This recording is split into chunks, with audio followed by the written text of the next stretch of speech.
5월 16일 금요일 새벽예배 본문의 말씀은 이사야 5장 1절로 7절까지 말씀이 되겠습니다. 이사야서 5장 1절로 7절까지 말씀을 통해서 금요일에 주시는 은혜를 함께 나누도록 하겠습니다. 자, 오늘 이 단락인 5장 1절로 7절에서는 일명 그 포도원의 노래, 송 오브 빈야드라고 하는 별명을 가진 단락입니다. 이사야 선지자가 이스라엘 백성들을 포도원에 비유해서 포도원 지기이신 하나님에 대한 찬양을 하고 있고, 그리고 하나님께서 그 포도원 지기로서 포도원을 가꾸심에 있어서 처음에 이스라엘 백성들을 극상품 포도나무를 심었다. 그러니까 좋은 나무, 좋은 씨로 알고 심었는데 그들이 극상품 포도나무 열매를 낸 것이 아니라 들포도 열매를 맺었다 라고 하는 비유를 들으시면서 말씀하시는 내용이 나옵니다. 그래서 이 포도원의 노래라고 하는 포도원에 대한 비유의 말씀을 통해서 주시는 이스라엘 백성들의 그 죄악을 경고하고 지적하시는 내용이 나오고 있는데, 오늘 1절로 7절까지 이 비유의 말씀을 통해서 주시는 교훈을 함께 받도록 하겠습니다. 1절입니다. 나는 내가 사랑하는 자를 위하여 노래하되, 이렇게 되어 있어요. 여기서 1인칭 나는 이사야 선지자를 말하고, 사랑하는 자는 여호와 하나님을 지칭한다고 볼 수 있습니다. 그래서 이사야 선지자가 하나님을 위하여 노래를 하는데, 내가 사랑하는 자의 포도원을 노래하리라, 이렇게 되어 있습니다. 하나님께서 사랑하셨던 이스라엘 백성들을, 그 관계를 놓고 노래하리라. 내가 사랑하는 자에게 포도원이 있음이요 심히 기름진 산에로다. 심히 기름진 산은 하나님께서 이스라엘 백성들에게 주셨던 출애굽 이후에 젖과 꿀이 흐르는 땅, 가나안 땅을 주셨다는 거예요. 그게 바로 심히 기름진 산이다. 2절, 땅을 파서 돌을 제하고 극상품 포도나무를 심었도다. 자, 땅을 가나안 땅에 들어갈 때 여러분 아시는 대로 가나안 땅의 원주민들과의 전쟁이 있었습니다. 여기서의 돌은 바로 그러한 가나안 족속, 그 당시에 살고 있었던 그런 가나안 족속들, 그리고 그들이 섬겼던 우상들, 그들의 생활, 아주 문화인데 그들의 문화, 생활 습관들, 이런 것들이 타락한 문화들, 이런 것들이 바로 이게 돌에 비유하고 있다라고 볼 수 있겠습니다. 그래서 가나안 땅을 들어갈 때 그러한 우상을 섬기고 타락한 문화, 이런 것들을 다 제하여 버렸다. 그들을 물리쳤다. 돌을 제하고 극상품 포도나무, 즉 이스라엘 민족 전체를 비유한다고 볼 수 있습니다. 그래서 그 땅에 이스라엘 민족을 살게 하셨어요. 그 중에 망대를 세웠다. 여기서의 망대는 여러 가지 그 의미로 표현될 수 있습니다만은, 그 어떤 족속을 지키는, 외부로부터의 침입을 먼저 차단하고 알게 하기 위해서 높이 세우는 감시 초소 같은 건데, 이 의미가 여기서는 이스라엘을 지켜주시는 하나님이 주셨던 율법과 성전 제도를 비롯한 하나님의 말씀들, 이것이 바로 이스라엘 민족의 망대였다 라고 보고, 또 다른 의미는 하나님께서 하나님의 뜻을 전하는 선지자들을 그 당시에 많이 보내셨는데 일으키시고, 그들이 바로 이스라엘을 지키는 영적인 망대였다 라고 보는 견해. 마지막으로 세 번째는 이스라엘의 망대는 결국 하나님 자신이었다 라고 보는 견해가 있는데 어떤 거를 취해도 뭐 맞다고 할 수 있겠습니다. 그래서 하나님께서 이렇게 망대도 세우시고 또 그 안에 술틀을 팠다 이렇게 되어 있어요.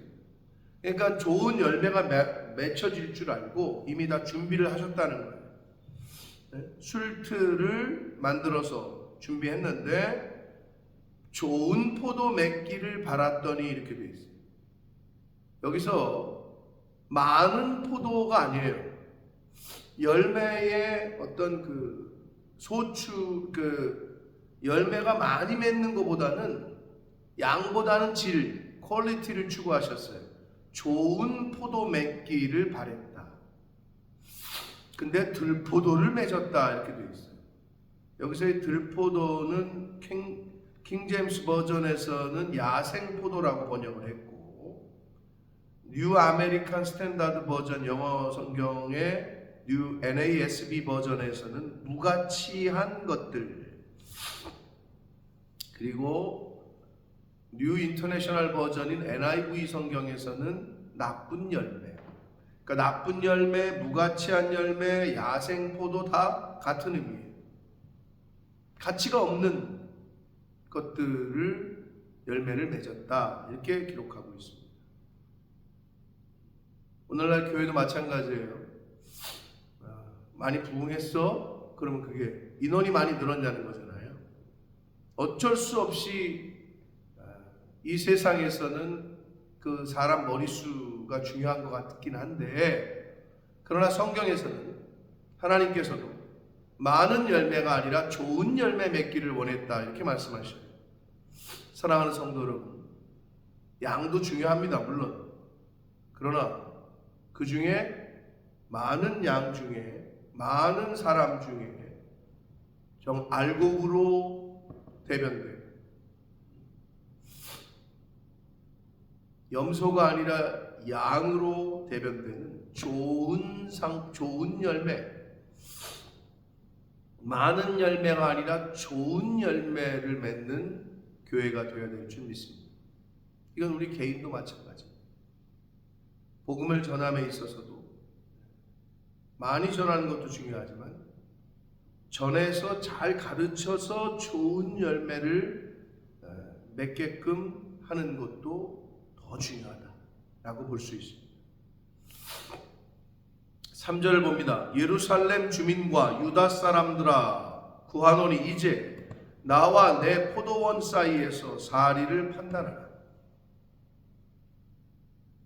포도원, 이스라엘 민족 전체를 의미한다고 했는데 하나님께서 당신의 포도원으로 대변되는 것들을 이 땅에 만드신 것을 구약 성경에서 첫 번째 포도원은 에덴 동산이라고 말할 수 있겠고, 두 번째 포도원은 이스라엘 백성들이라고 말할 수 있고요. 마지막 세 번째 포도원은 바로 신약 시대의 교회 공동체라고 볼 수 있습니다.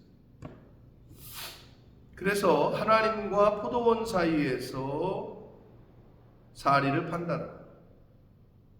이사야 선지자와 이스라엘 백성 가운데에서 옳고 그름을 판단하라. 하나님과 이스라엘 백성 사이에서 관계 속에서 옳고 그름을 판단하라는 거예요. 이스라엘 백성들에게. 4절, 내가 내 포도원을 위하여 행한 것 외에 무엇을 더할 것이 있으랴. 자, 하나님께서 이스라엘 백성들을 위해서 홍해 가르시고 출애굽시키시고 홍해 가르시고 광야에서 먹이고 입히시고 인도하셔서 가나안 땅에 들어가게 하셔서 정복 전쟁에서 승리하게 하시고 이렇게 기적과 이적과 하나님이 함께 하심으로 말미암아 가나안 땅에 이제 정착하게 하셨어요. 근데 여기서 뭐라고 말씀하시느냐? 다 하나님께서 행하신 것들 가운데 무엇을 더할 것이 있으랴 라고 말씀하실 정도로 다 해줬다는 거예요. 하나부터 열까지 다 해줬다는 거예요. 그래서 내가 좋은 포도 맺기를 기다렸더니 들포도를 맺으면 어찌 된 것이냐 라고 물으십니다. 다 해주셨는데, 그래서 좋은 열매 맺기를 원했는데 나쁜 열매를 맺는 거, 이거는 어떻게 된 일이냐 라고 하시면서 5절 이제 하나님의 심판에 대한 말씀을 하십니다. 이제 내가 내 포도원에 어떻게 행할지를 너희에게 알려주겠다. 이사야 선지자를 통해서 알리십니다. 내가 그 울타리를 걷어 먹힘을 당하게 하며 그 담을 헐어 짓밟히게 할 것이다. 여러분, 울타리와 담은요, 여러분이 뭐 어떤 집이건 어떤 다른 것들이건 간에 울타리와 담을 쌓는 것은 적으로부터 보호하고 뭐 짐승으로부터 보호하고 외부로부터 보호하려고 울타리와 담을 쌓잖아요. 육신의 이 땅에서 육신의 것들은 그렇다고 할 수 있어요. 눈에 보이는 것들은 담이나 울타리를 쌓아서 막을 수 있어요. 그러나 영적인 것들은 눈에 보이는 울타리와 담으로 막을 수는 없어요. 진정한 가장 안전한 울타리와 담은 바로 이스라엘 백성들에게 하나님이셨던 것처럼 오늘날에도 하나님께서만이 우리의 진정한 울타리와 담이 되어주신다.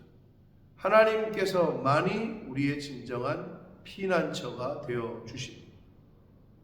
그래서 하나님께서 울타리를 거두시면, 하나님께서 그 담을 헐으시면 당해낼 수가 없는 거예요. 영적 전쟁에서, 또 이 땅에서의 삶 가운데에서, 대적들과의 전쟁에서 우리가 할 수 있는 게 없어요.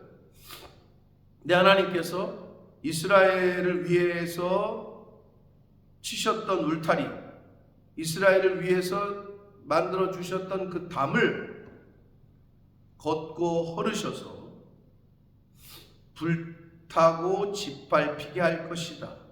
그래서 이 말씀은 결국 아수르에게 이스라엘이 멸망하고 바벨론에 의해서 유다가 멸망하게 되는 것을 상징적으로 말씀한다라고 볼 수 있겠습니다.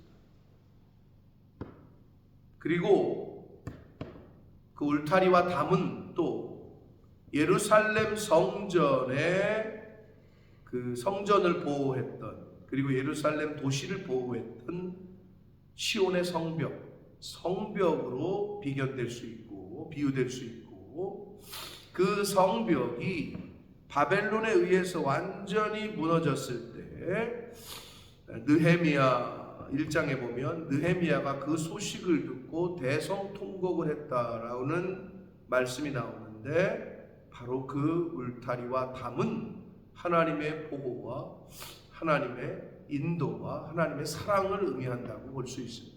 그런데 이스라엘 백성들의 죄악으로 말미암아 하나님께서 이제는 그 울타리와 담을 걷고 헐어버리겠다라고 말씀하셔요. 6절을 보시면 내가 그것을 황폐하게 하리니 세우신 분도 하나님이요 거두시는 분도 무너뜨리시는 분도 하나님이십니다. 부흥케 하시는 분도 하나님이요 황폐하게 하시는 분도 하나님이심을 잊지 마시기 바랍니다. 내가 그것을 황폐하게 하리니 다시는 가지를 자름이나 북을 돋우지 못하여, 가지치기 할 필요도 없고 북을 돋을 필요도 없다는 거예요. 찔레와 가시가 날 것이며, 찔레와 가시는 포도나무 성장에 방해가 되는 것들인데, 이거는 영적 성장을 방해하는 쓴뿌리와 옛사람, 궁극적으로는 그걸 상징하고, 이 당시로 보자면 대적들을 상징한다. 이스라엘 백성들을 괴롭히고 이스라엘 백성들을 죽였던 그 대적들을 상징한다고 볼 수 있습니다. 그래서 결국 역사 속에서 이스라엘 땅 예루살렘이 황폐하게 되죠. 바벨론에 의해서 멸망당하고 70년 동안 그냥 방치되게 됩니다. 포로에서 돌아오기까지. 내가 또 구름에게 명하여 그 위에 비를 내리지 못하게 하리라 하셨어요. 예루살렘 땅에 비를 내리지 않는다. 여러분, 땅이 비가 안 오잖아요. 그럼 동물이건 식물이건 사람이건 죽어요. 그래서 구약 성경에서의 비는 하나님의 은혜, 상징합니다. 하나님의 은혜요, 하나님의 사랑을 상징합니다. 근데 그 창조주 되시는, 세상의 주관자 되시는 하나님께서 비를 내리지 못하게 하시겠다라고 지금 경고하시고 있습니다. 마지막 7절 봅니다. 물은 만군의 여호와의 포도원, 세상의 주관자 되시는 하나님 아버지의 포도원은 이스라엘 족속이요, 그가 기뻐하시는 나무는 유다 사람이다. 극상품 포도의 열매를 맺힐 줄 알았던 이스라엘 사람들, 유다 백성들. 근데 그들에게 정의를 바라셨더니 도리어 포악이요, 그들에게 공의를 바라셨더니 도리어 부르짖음이었도다라고 말씀합니다. 공의와 정의가 사라진 당시의 이스라엘 사회 전반을 지금 안타까워하시면서 말씀을 하고 있습니다. 사랑하는 성도 여러분, 오늘날도 마찬가지입니다. 교회는, 하나님의 백성은 하나님께서 지켜주셔야 안전합니다. 하나님께서 울타리를 쳐주시고 담을 쳐주셔야 안전한 거예요. 교회는 하나님의 공의와 정의가 살아있고 그 공의와 정의가 물 흐르듯 흘러야 됩니다. 근데 그것이 안 될 때 결국엔 어떻게 되느냐? 하나님의 심판을 자초하게 됩니다. 사랑하는 성도 여러분, 하나님의 은혜를 잊지 마시고 좋은 포도 열매 맺을 수 있도록, 내 인생에 좋은 열매를 맺을 수 있도록 하나님이 기뻐하시고 원하시는 그러한 열매 맺는 신앙, 열매 맺는 믿음 생활, 열매 맺는 교회 생활을 하시는 저와 여러분이 되시길 예수 그리스도 이름으로 축복합니다. 살아계신 하나님 아버지, 감사와 찬송과 영광을 올려드립니다. 오늘도 생명을 주시고 건강을 주시고 하나님의 생명의 말씀을 전하고 들음으로 한 날을 시작하게 하시니 아버지 감사합니다. 이사야서의 말씀을 통하여, 오늘 특별히 포도원의 노래, 포도원의 비유를 통하여 교훈해 주신 그 말씀을 가슴에 새깁니다. 아버지, 하나님께서 저희들에게 베푸신 은혜가 있습니다. 인생의 울타리를 쳐주시고 담을 세워주셔서 악한 대적들로부터 우리를 보호하셨는데, 아버지, 그럼에도 불구하고 공의와 정의를 추구해야 될 하나님의 백성인 성도들이, 교회가 하나님의 공의와 정의를 저버리고 이스라엘 백성들이, 유다 백성들이 하나님 앞에 죄악을 저질렀던 것처럼 혹시나 저희가 그러한 삶을 살고 있지는 않습니까? 주님, 나 자신을 살피게 하시고 우리 교회 공동체를 살피게 하셔서 아버지, 저희들의 삶 가운데 하나님의 공의와 정의가 흐르게 하시고 하나님이 기뻐하시는 좋은 열매를 맺으려고 힘쓰고 애쓰는 저희들이 되도록 주여 은혜 내려 주옵소서. 예수 그리스도 이름으로 축복하며 기도합니다.